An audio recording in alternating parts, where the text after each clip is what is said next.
AP CM Chandrababu Delhi బయలుదేరారు. రేపు 6 మంత్రులతో భేటీ కానున్నారు. వివిధ ప్రాజెక్టులకు కేంద్ర సాయంపై అమిత్ షా, నిర్మలా సీతారామన్, గడ్కరీ, సిఆర్ పాటిల్, హర్దీప్ సింగ్ పూరి, సోనోవాల్తో భేటీ కాబోతున్నారు.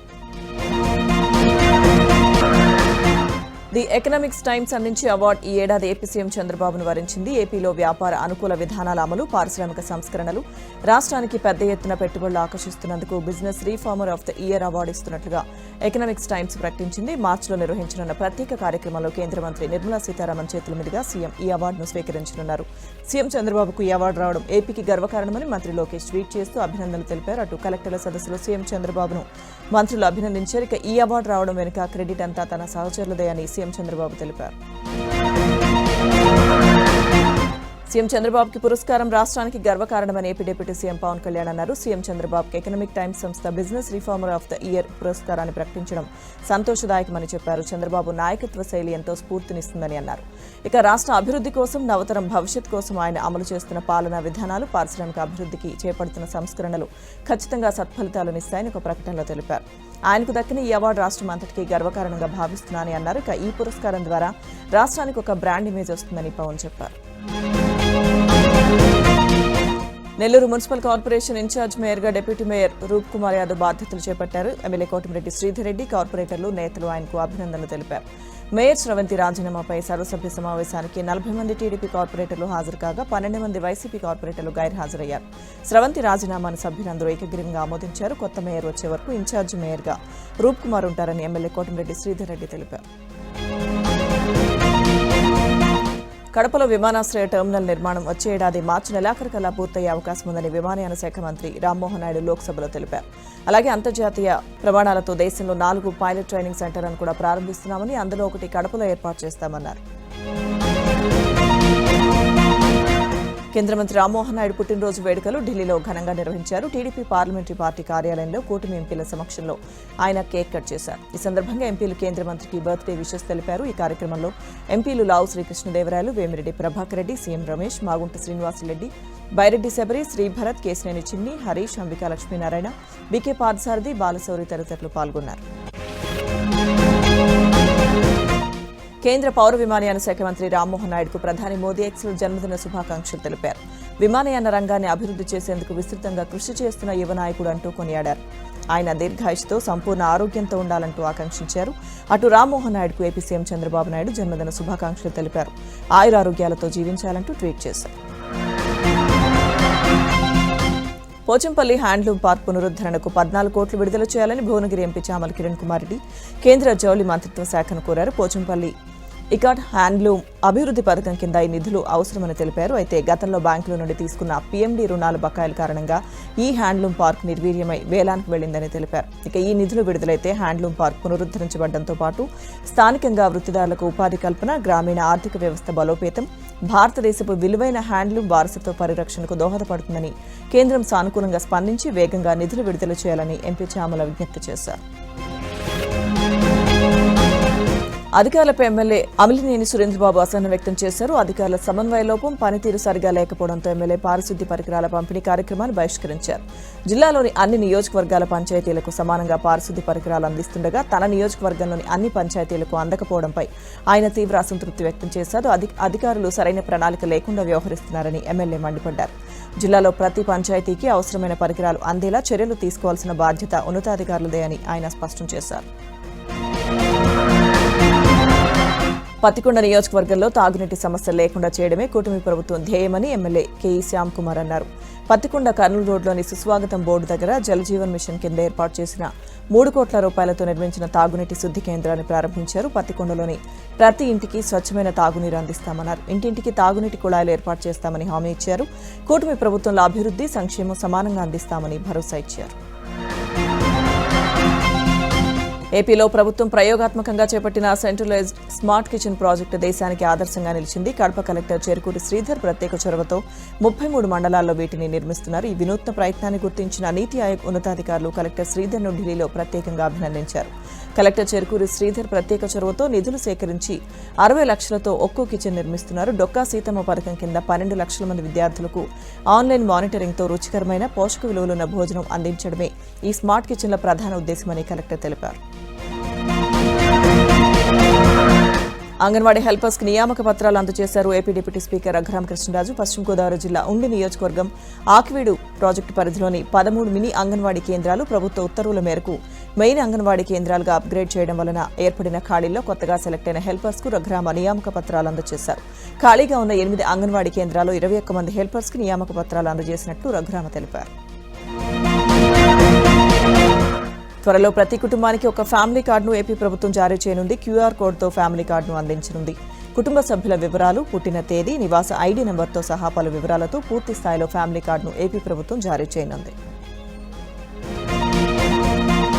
మెడికల్ కాలేజీలను ప్రైవేట్కు కట్టబెట్టడమే పెద్ద స్కామ్ అని వైసీపీ అధ్యక్షుడు జగన్ ఆరోపించారు. తాము సేకరించిన కోటి సంతకాల ప్రతులతో గవర్నర్ను కలిశారు. ప్రైవేట్ హాస్పిటల్స్లో వైద్య ఖర్చులను పేదలు భరించలేరని అన్నారు. మెడికల్ కాలేజీలు ప్రైవేట్ పరంపై గవర్నర్కు వివరించామని జగన్ చెప్పారు. ఏపీ సచివాలయంలో ఎన్నికల కోలాహలం మొదలైంది. ఈ నెల 29న సచివాలయ ఉద్యోగుల సంఘం ఎన్నికలు జరగనుండటంతో అభ్యర్థుల హడావిడి నడుస్తోంది. సచివాలయ ఉద్యోగ సంఘం అధ్యక్షుడు, ప్రధాన కార్యదర్శి, కార్యవర్గ సభ్యుల పదవులకు పోటీ పడుతున్న అభ్యర్థులు నామినేషన్లు దాఖలు చేశారు. 2వ బ్లాక్లోని ఎన్నికల రిటర్నింగ్ అధికారికి నామినేషన్ పత్రాలను అందించారు. తమ కార్యవర్గాన్ని ఎన్నుకోవాలని అధ్యక్ష అభ్యర్థి సచివాలయ ఉద్యోగులకు విజ్ఞప్తి చేశారు. నకిలీ మద్యం కేసులో వైసీపీ నేత జోగి రమేష్ సోదరులకు ఊరట దక్కలేదు. A2 Jaganmohan Rao, A18 Jogi Ramesh, A19 జోగి రాము బెయిల్ పిటిషన్లను విజయవాడలోని ఎక్సైజ్ కోర్టు తిరస్కరించింది. కొంతమంది నిందితులకు బెయిల్ మంజూరు చేసింది. నేటితో రిమాండ్ ముగియనుండటంతో జోగి రమేష్, జోగి రాము సహా 13 మంది నిందితులను అధికారులు కోర్టుకు తీసుకొచ్చారు. ఈ నెల 31 వరకు నిందితులకు న్యాయస్థానం రిమాండ్ పొడిగించింది. గన్నవరం మాజీ ఎమ్మెల్యే వల్లభనేని వంశీపై మరో కేసు నమోదైంది. సునీల్ అనే వ్యక్తి ఫిర్యాదుతో మాచవరం పోలీసులు కేసు నమోదు చేశారు.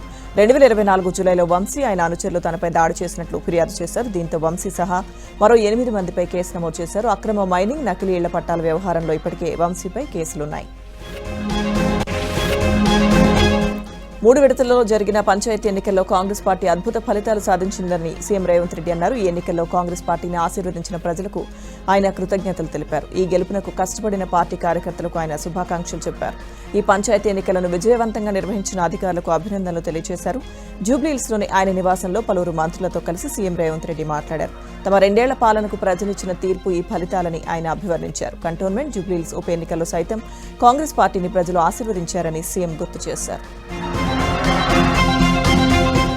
ఖమ్మంలో 2,25,00,000 రూపాయల సీసీ రోడ్ల పనులకు మంత్రి తుమ్మల నాగేశ్వరరావు శంకుస్థాపన చేశారు. ఖమ్మం జిల్లాలో రాజకీయాలు, పార్టీలకు అతీతంగా అభివృద్ధి, సంక్షేమ కార్యక్రమాలు నిర్వహిస్తున్నామన్నారు. గంజాయి విషయంలో కఠిన చర్యలు తీసుకుంటున్నామని మంత్రి తుమ్మల తెలిపారు. సిద్దిపేట జిల్లా హుస్నాబాద్లో మంత్రి పొన్నం ప్రభాకర్ సుడిగాలి పర్యటన చేశారు. కార్యకర్తలతో కలిసి బైక్ నడుపుతూ మున్సిపాలిటీలో జరుగుతున్న అభివృద్ధి కార్యక్రమాలను పరిశీలించారు. ఇప్పటికే పట్టణంలో శంకుస్థాపన చేసిన రోడ్లు, డ్రైనేజీలు, కమ్యూనిటీ హాళ్లు, జంక్షన్ల అభివృద్ధి పనులపై మంత్రి పొన్నం సమీక్షించారు. తెలంగాణ విద్యుత్ రంగం ఆర్థికంగా సంక్షోభంలో ఉందని కేంద్ర మంత్రి కిషన్ రెడ్డి అన్నారు. గత, ప్రస్తుత ప్రభుత్వాల అప్పులు తడిసి మోపెడయ్యాయని చెప్పారు. తెలంగాణకు విద్యుత్ ఉత్పత్తి విషయంలో అన్ని రకాలుగా సహకరించేందుకు కేంద్రం సిద్ధంగా ఉందని స్పష్టం చేశారు. ఇక తెలంగాణలోని విద్యుత్ ఉత్పత్తి సంస్థలు, పంపిణీ సంస్థల అప్పుల బాటలో నష్టాల ఊబిలో కూరుకుపోయాయని, వేల కోట్ల రూపాయల అప్పుల భారాన్ని మోయలేక నడ్డి విరుగుతోందని అన్నారు. విద్యుత్ సంస్థలు ఎప్పుడు కూలుతాయో తెలియని పరిస్థితి ఉందని ఆందోళన వ్యక్తం చేశారు. జీహెచ్ఎంసీ వార్డుల పునర్విభజనపై భారీగా అభ్యంతరాలు వస్తున్నాయి. రికార్డు స్థాయిలో ఇప్పటి వరకు 5,905 ఫిర్యాదులు వచ్చాయి. నిన్న ఒక్కరోజే 1,283 అభ్యంతరాలను అధికారులు స్వీకరించారు. వార్డుల విభజన శాస్త్రీయంగా జరగలేదని ఫిర్యాదు చేస్తున్నారు. హైకోర్టు ఆదేశాలతో అభ్యంతరాల స్వీకరణ గడువు 2 రోజులు పొడిగించారు. పెద్దపల్లి జిల్లా మంథని మండలం అడవి సోమన్పల్లిలో చెక్ డ్యాం కూలిపోయింది. చెక్ డ్యాంను నీటిపారుదల శాఖ అధికారులు పరిశీలించారు. ఘటనపై అనుమానాలు వ్యక్తం చేశారు. దీనిపై పోలీసులకు ఫిర్యాదు చేశారు. బీఆర్ఎస్ హయాంలో 39,82,00,000 వ్యయంతో చెక్ డ్యాం నిర్మాణం జరిగింది. నాగర్ కర్నూలు జిల్లా చారగొండ 11వ వార్డు సభ్యురాలుగా ట్రాన్స్జెండర్ నందిని ఘన విజయం సాధించారు. కాంగ్రెస్ మద్దతుతో పోటీ చేసిన ఆమె తన సమీప ప్రత్యర్థిపై 64 ఓట్ల మెజారిటీతో గెలుపొందారు. ట్రాన్స్జెండర్లు కేవలం శుభకార్యాలకే పరిమితం కాకుండా సమాజ సేవలోనూ ముందుండాలని నందిని పిలుపునిచ్చారు. గ్రామ అభివృద్ధికి నిరంతరం కృషి చేస్తానని హామీ ఇచ్చారు. కర్నూలు ప్రభుత్వ ఆసుపత్రిలో కోడుమూరు ఎమ్మెల్యే బొగ్గుల దస్తగిరికి ప్రాధాన్యత ఇవ్వడం లేదని ఎమ్మెల్యే అనుచరులు సెక్యూరిటీ కార్యాలయాన్ని ముట్టడించారు. ఆసుపత్రిలో సెక్యూరిటీ ఉద్యోగుల విషయంలో కోడుమూరు నియోజకవర్గానికి రావాల్సిన వాటా ఇవ్వడం లేదని ఆవేదన వ్యక్తం చేశారు. ఈగల్ హంటర్ సొల్యూషన్ సెక్యూరిటీ సంస్థ యాజమాన్యం అందుబాటులో లేకపోవడంతో ఆసుపత్రి సూపరింటెండెంట్ డాక్టర్ వెంకటేశ్వర్లు ఎమ్మెల్యే దగ్గరకు వచ్చి పరిస్థితిని అదుపులోకి తెచ్చారు. కేంద్ర ప్రభుత్వం నిర్మించబోయే నావెల్ డాక్యార్డ్ నిర్మాణం కోసం చేపట్టిన భూసేకరణను వ్యతిరేకిస్తూ ఏలూరు జిల్లా కొయ్యలగూడెం మండలం బోడిగూడెం మంగపేట గ్రామస్తులు ఆందోళన చేపట్టారు. 3 తరాల నుండి తమకు ఆ పొలాలే దిక్కని, డాక్యార్డ్ నిర్మాణంతో తమ పొలాలు కనుమరుగయ్యే ప్రమాదం ఉందని ఆవేదన వ్యక్తం చేస్తున్నారు. ఈ పరిశ్రమ వల్ల చిన్న సన్నకారు రైతులు పూర్తిగా నష్టపోయే అవకాశం ఉందని ఆవేదన వ్యక్తం చేస్తున్నారు. ఈ నిర్ణయాన్ని వెంటనే విరమించుకోవాలని డిమాండ్ చేశారు. తుది విడత పంచాయతీ ఎన్నికల్లో వింత ధోరణి నెలకొంది. తన ఓటమికి కౌంటింగ్ అధికారే కారణమంటూ ఎంపీడీఓ కార్యాలయం ముందు బైఠాయించారు. వికారాబాద్ జిల్లా పూడూరు మండలం సోనంగుర్తి గ్రామానికి చెందిన కాంగ్రెస్ నాయకులు ఓ అధికారి బీఆర్ఎస్ కు అనుకూలంగా వ్యవహరించి వారి విజయానికి కారణమయ్యాడని ఆరోపించారు. రీకౌంటింగ్ చేసి సదరు అధికారిని సస్పెండ్ చేయాలని డిమాండ్ చేశారు. మెదక్ జిల్లాలో ఎన్నికల హడావిడి ముగిసింది. యూరియా లొల్లి స్టార్ట్ అయింది. నిన్న మొన్నటి వరకు ఓటర్ల ధ్యాస అంతా ఎన్నికలపైనే ఉండేది.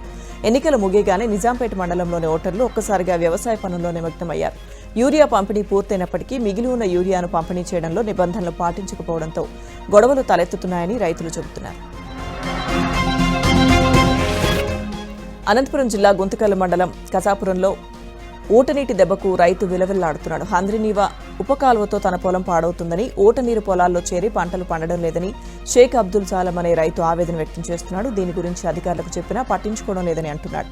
అధికారులు తక్షణం స్పందించి తన సమస్యను పరిష్కరించాలని కోరుతున్నాడు.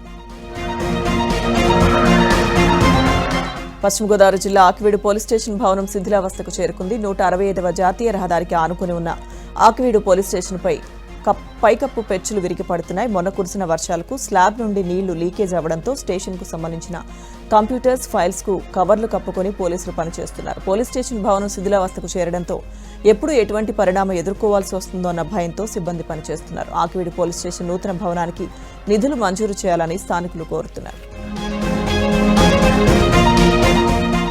అధిక వడ్డీ ఆశ చూపి సీనియర్ సిటిజన్లను మోసం చేసిన ధన్వంతరి ఫౌండేషన్ ఇంటర్నేషనల్ ట్రస్ట్ బాధితులు హైదరాబాద్ సీసీఎస్ బోర్డుకు పాలాభిషేకం చేశారు. సుమారు 4,000 మంది బాధితుల నుంచి 516 కోట్ల డిపాజిట్లు సేకరించి వారిని సంస్థ మోసం చేసింది. ఈ కేసులో సంస్థ ఆస్తులు జప్తు చేయాలని హైకోర్టు ఆదేశించడంతో బాధితులు హర్షం వ్యక్తం చేశారు. ఈ కేసు దర్యాప్తులో సీసీఎస్ పోలీసులు తమ పక్షాన నిలిచినందువల్లే తమకు న్యాయం జరిగిందని తెలిపారు. శ్రీశైలం దేవస్థానంలో ఇక నుంచి అన్ని సేవలన్నీ ఆన్లైన్లోనే అందుబాటులో ఉంటాయని ఈవో శ్రీనివాసరావు తెలిపారు. స్వామి అమ్మవార్ల సేవా టికెట్లు, ఆర్జిత అభిషేకాలు, యాగాలు, హోమాలు, వసతి సదుపాయాలన్నీ ఆన్లైన్లోనే అందుబాటులో ఉంచామని, వీటిని భక్తులు సద్వినియోగం చేసుకోవాలని ఈవో కోరారు. ఏపీ ప్రభుత్వ ఆదేశాలతో దేవస్థానం ఆన్లైన్ విధానాన్ని అమలు చేస్తుందని అన్నారు. మంత్రి నారాయణ, ఎమ్మెల్యే బోండా ఉమా తిరుమల శ్రీనివాసుని దర్శించుకున్నారు. శ్రీవారి దర్శనార్థం కుటుంబ సభ్యులతో కలిసి తిరుమలకు చేరుకున్న వీరు వీఐపీ బ్రేక్ ప్రారంభ దర్శన సమయంలో శ్రీవారిని దర్శించుకున్నారు. దర్శనానంతరం ఆలయ శ్రీవారి తీర్థ ప్రసాదాలు స్వీకరించారు. నిర్మాతలు దిల్ రాజు, ఏం రత్నం, నటుడు గంటా రవితేజ తిరుమల శ్రీనివాసుని దర్శించుకున్నారు. శ్రీవారి దర్శనార్థం కుటుంబ సభ్యులతో కలిసి తిరుమలకు చేరుకున్న వీరు వీఐపీ బ్రేక్ ప్రారంభ దర్శన సమయంలో శ్రీవారిని దర్శించుకున్నారు. అనంతరం శ్రీవారి తీర్థ ప్రసాదాలు స్వీకరించారు. మార్గశిర మాసం ఆఖరి గురువారం కావడంతో శ్రీ కనక మహాలక్ష్మి ఆలయానికి భక్తులు పోటెత్తారు. ఉదయం నుంచి అమ్మవారికి ప్రత్యేక పూజా కార్యక్రమాలు నిర్వహించారు. విశాఖ నుంచే కాకుండా ఉత్తరాంధ్ర, ఇతర జిల్లాల నుంచి భారీ సంఖ్యలో భక్తులు తరలివచ్చారు. భక్తులకు ఎటువంటి అసౌకర్యం కలగకుండా ఇటు దేవస్థానం, అటు పోలీస్ అధికారులు పటిష్టమైన బందోబస్తు ఏర్పాటు చేశారు. అమ్మవారి దర్శనానికి ప్రత్యేక క్యూ లైన్లు ఏర్పాటు చేశారు. 20,000 మందికి అన్నదానం చేశారు. శ్రీశైల దేవస్థాన పరిధిలో భక్తుల మనోభావాలకు భంగం కలిగేలా ఓ యువతి డాన్స్ చేయడం కలకలం రేపింది. ఈ వీడియో సోషల్ మీడియాలో వైరల్ గా మారడంతో విమర్శలు వినిపిస్తున్నాయి. ఇన్స్టాగ్రామ్లో నిత్య క్యూట్ బేబీ అనే పేరుతో ఉన్న అకౌంట్లో నిషేధిత పదాలతో కూడిన జానపద పాటను చూసిన భక్తులు అవాక్కయ్యారు. క్షేత్ర దర్శనానికి వచ్చిన వారు క్షేత్ర పరిధిలో ఈ విధమైన చేష్టలకు పాల్పడడంపై భక్తులు అసహనానికి గురవుతున్నారు. పెద్దపల్లి జిల్లా రామగుండం పారిశ్రామిక ప్రాంతం దట్టమైన మంచు కమ్ముకుంది. గత వారం రోజులుగా ఉష్ణోగ్రతలు 10 డిగ్రీలకు పడిపోయాయి. చలిగాలులు గజగజ వణికిస్తున్నాయి. తెల్లవారుజామున ఎముకలు కొరికే చలికి ప్రజలు బయటకు రావడం లేదు. మంచుతో ఎదురుగా వచ్చే వాహనాలు కనిపించకపోవడంతో వాహనదారులు ఇబ్బందులు పడుతున్నారు. మధ్యాహ్నం వేళ సైతం చలిగాలులు వీస్తున్నాయి. రామగుండంలో 9 డిగ్రీల ఉష్ణోగ్రతలు నమోదవుతున్నాయి. చలి తీవ్రతతో సింగరేణిలో ఓపెన్ కాస్ట్ గనుల్లో కార్మికుల హాజరు శాతం తగ్గింది. జనవరి నెలలో చలి తీవ్రత ఎలా ఉంటుందోనని ప్రజలు జంకుతున్నారు. జోగులాంబ గద్వాల జిల్లా రంగుపేటలో ఓ ఇంట్లో నాగుపాము కలకలం రేపింది. ఇంటి పైకప్పుపై పామును చూసి కుటుంబ సభ్యులు వణికిపోయారు. ఉదయాన్నే కుటుంబ సభ్యులు పనులు చేసుకుంటూ ఉండగా బుసలు కొడుతున్న పామును చూసి భయభ్రాంతులకు గురయ్యారు. ఈ నేపథ్యంలో ఐజకు చెందిన స్నేక్ క్యాచర్కు సమాచారం అందించడంతో చాకచక్యంగా పామును పట్టుకుని దగ్గరలో వాగులో విడిచిపెట్టడంతో అంతా ఊపిరి పీల్చుకున్నారు. గ్రామ సమీపంలో పెద్దపులి జాడలు చూసి గ్రామస్తులు, రైతులు భయాందోళన చెందుతున్నారు. నాగర్ కర్నూలు జిల్లా పెంట్లవిల్లి మండలం ఎంగంపల్లి తండా సమీపంలో పెద్దపులి సంచారం కలకలం రేపింది. వ్యవసాయ పొలంలో పెద్దపులి జాడలు చూసి రైతులు వణికిపోయారు. వెంటనే గ్రామ సర్పంచ్, ఫారెస్ట్ అధికారులకు సమాచారం ఇచ్చారు. వ్యవసాయ పొలంలో జాడలను ఫారెస్ట్ అధికారులు పరిశీలించారు. పెద్దపులి జాడలు గుర్తించి గ్రామస్తులను, రైతులను అప్రమత్తంగా ఉండాలని సూచించారు. రాత్రి వేళల్లో పొలాల దగ్గరకు వెళ్లొద్దని గ్రామస్తులకు సూచించారు. ఐబొమ్మ రవి కేసులో సంచలన విషయాలు వెలుగులోకి వచ్చాయి. హెచ్డీ ప్రింట్ సినిమా పైరసీపై ఐబొమ్మ రవి నోరు విప్పారు. టెలిగ్రామ్ ఛానల్ ద్వారా సినిమాలు పైరసీ చేసినట్లు గుర్తించారు. క్యూబ్ నెట్వర్క్ ను శాటిలైట్ లింక్ హ్యాక్ చేసి హెచ్డీ ఫార్మాట్లో రవి సినిమాలు రికార్డ్ చేసినట్లుగా పోలీసులు విచారణలో తేల్చారు. ఆ సినిమాలోని టెలిగ్రామ్లో విక్రయించేవాడని, పైరసీకి హెచ్డీ హబ్ పేరిట టెలిగ్రామ్ ఛానల్ నడిపేవాడని చెప్పారు. అయితే పైరసీ లింక్ అప్లోడ్తో $100 నుంచి $300 వరకు వసూలు చేసినట్లుగా పోలీసులు గుర్తించారు. విజయవాడలో పసిబిడ్డల విక్రయాలకు పాల్పడుతున్న ముఠాను పోలీసులు అరెస్ట్ చేశారు. ఢిల్లీ, ఉత్తరప్రదేశ్తో పాటు ఇతర రాష్ట్రాల నుంచి నెలల వయసున్న శిశువులను తెప్పించి అక్రమంగా విక్రయిస్తున్నట్టు గుర్తించారు. ఈ ముఠా నుంచి 5 పసిబిడ్డలను పోలీసులు సురక్షితంగా స్వాధీనం చేసుకున్నారు. గతంలో అరెస్ట్ అయిన బండి సరోజా ముఠానే ఈ అక్రమ శిశు విక్రయాలకు పాల్పడుతున్నట్లు పోలీసులు గుర్తించారు. 3 నెలల క్రితం అరెస్ట్ అయి బయటకు వచ్చిన సరోజా ముఠా మళ్లీ కూడా ఈ దందాను కొనసాగిస్తున్నట్లు పోలీసులు తెలిపారు. ఒక్కో శిశువును 3 లక్షల నుంచి 5 లక్షల వరకు విక్రయిస్తున్నారని, హ్యూమన్ ట్రాఫికింగ్ పై ఉక్కుపాదం మోపుతున్నామని సిపి రాజశేఖర్ బాబు హెచ్చరించారు. నంద్యాల జిల్లా నందికొట్కూరులో మాదక ద్రవ్యాల తయారీ కేంద్రాన్ని నార్కోటిక్స్ అధికారులు సీజ్ చేశారు. మంగళవారం రాత్రి స్పెషల్ బృందం వచ్చాక ఆ గదిలో ఉండే అల్ఫాజోలం లిక్విడ్ గా తయారు చేసేందుకు వినియోగించే రసాయనాలను, ఇతర వస్తువులను సీజ్ చేశారు. ఇద్దరిని అరెస్ట్ చేశారు. ఈ క్రమంలో డ్రగ్స్ తయారు చేస్తున్న ఇంటిని narcotics control bureau inspector Venkat Suresh పేరుతో సీజ్ చేసి నోటీసులు అతికించారు. కల్లులో కలిపే ఈ మత్తు పదార్థం కల్లు కేంద్రాలకు క్రయ విక్రయాలు జరగలేదని తెలుస్తోంది.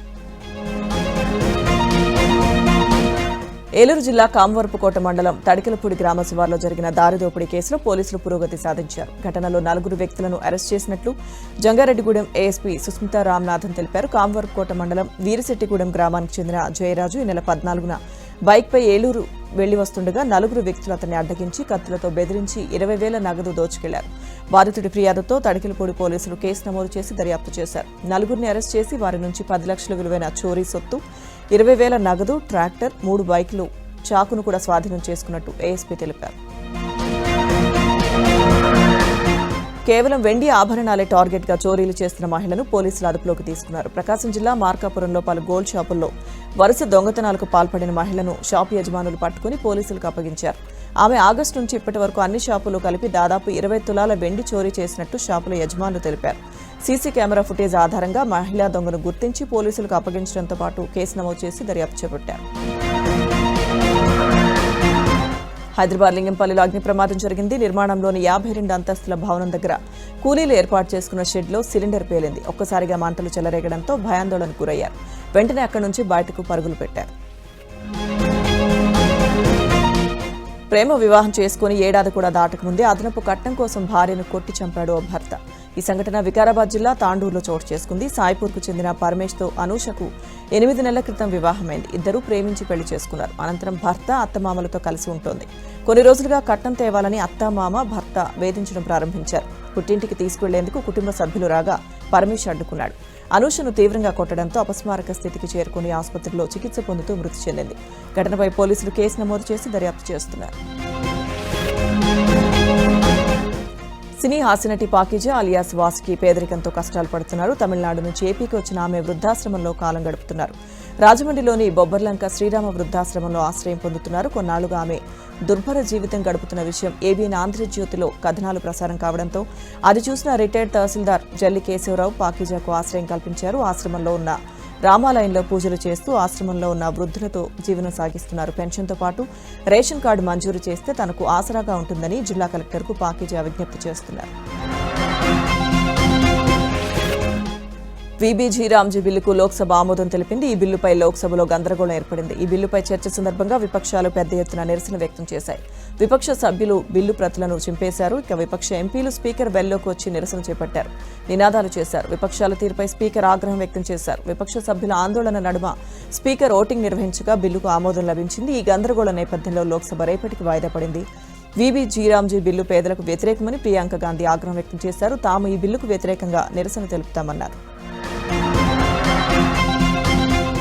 మహాత్మాగాంధీ జాతీయ గ్రామీణ ఉపాధి హామీ పథకం పేరు మార్పు నిరసిస్తూ కాంగ్రెస్ సహా విపక్షాలు పార్లమెంట్ ఆవరణలో నిరసన చేపట్టాయి.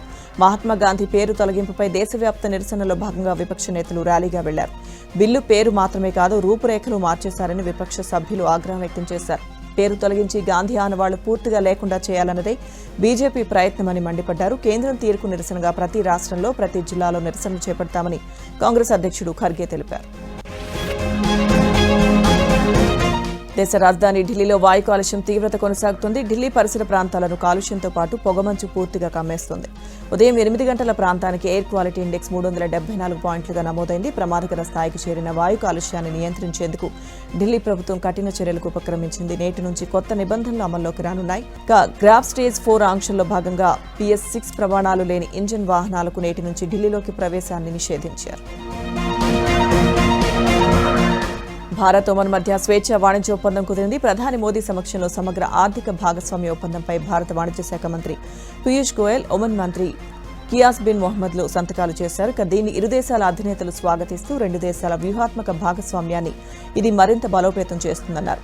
3 దేశాల పర్యటనలో భాగంగా ఒమన్లో ఉన్న ప్రధాని మోదీ ఆ దేశ ప్రధాని సుల్తాన్ హైతమ్ బిన్ తారిక్తో చర్చలు జరిపారు. వాణిజ్య పెట్టుబడులు, రక్షణ, భద్రత, ఇంధనం, వ్యవసాయం, సాంకేతికత, ప్రజా సంబంధాలు తదితర అంశాలపై ఇరువురు నేతలు తమ అభిప్రాయాలు పంచుకున్నట్లు సమాచారం. వైట్ హౌస్లో అధ్యక్షుల ఫోటోల కింద రాసిన రాతలు ఇప్పుడు హాట్ టాపిక్ గా మారాయి. డెమోక్రటిక్ అధ్యక్షుల ఫోటోల కింద విమర్శిస్తూ కామెంట్లు రాసిన ట్రంప్ తన ఫోటో కింద మాత్రం పొగడ్తలు కురిపించుకున్నారు. అమెరికాను కాపాడేవాడు అంటూ ప్రశంసించుకున్నారు. అగ్రరాజ్యం అమెరికాను ఎవరు పరిపాలించిన అధ్యక్షుల ఫోటోలు వైట్ హౌస్లో ఉంటాయి. డెమోక్రటిక్ నేతలైనా రిపబ్లికన్ నేతలైనా వారి చిత్రపటాలు శ్వేత సౌధంలో ఉంచుతారు. ఈ క్రమంలోనే కొత్తగా ప్రెసిడెన్షియల్ వాక్ ఆఫ్ ఫేమ్ ఏర్పాటు చేశారు. అధ్యక్షుడిని కలిసేందుకు వచ్చే అతిథులు, ప్రముఖులు గ్యాలరీని సందర్శించేలా ఏర్పాటు చేశారు. కర్ణాటక తీరంలో చైనాకు చెందిన ఓ స్పై పక్షి కలకలం రేపింది. ఉత్తర కన్నడ జిల్లా కార్వార్లోని ఠాగూర్ బీచ్లో కదలలేని స్థితిలో ఉన్న సీగల్ పక్షిని స్థానికులు గుర్తించి పోలీసులకు సమాచారం అందించారు. దీంతో ఆ సీగల్ పక్షిని అధికారులు స్వాధీనం చేసుకున్నారు. పక్షి పైభాగంలో చైనీస్ ఇన్స్టిట్యూట్కి చెందిన జీపీఎస్ ట్రాకర్ అమర్చి ఉంది. పరికరంలో ఒక చిన్న సోలార్ ప్యానెల్తో కూడిన ఎలక్ట్రానిక్ యూనిట్ ఉంది. ఈ పక్షిని అటవీ శాఖ అధికారులు స్వాధీనం చేసుకుని పరిశీలిస్తున్నారు. అయితే ఆ ట్రాకర్లో తమ పక్షి ఎవరికైనా దొరికితే మెయిల్ చేయాలంటూ చైనా అకాడమీ ఆఫ్ సైన్సెస్కు చెందిన సందేశం ఉండడం ఆశ్చర్యం కలిగిస్తోంది.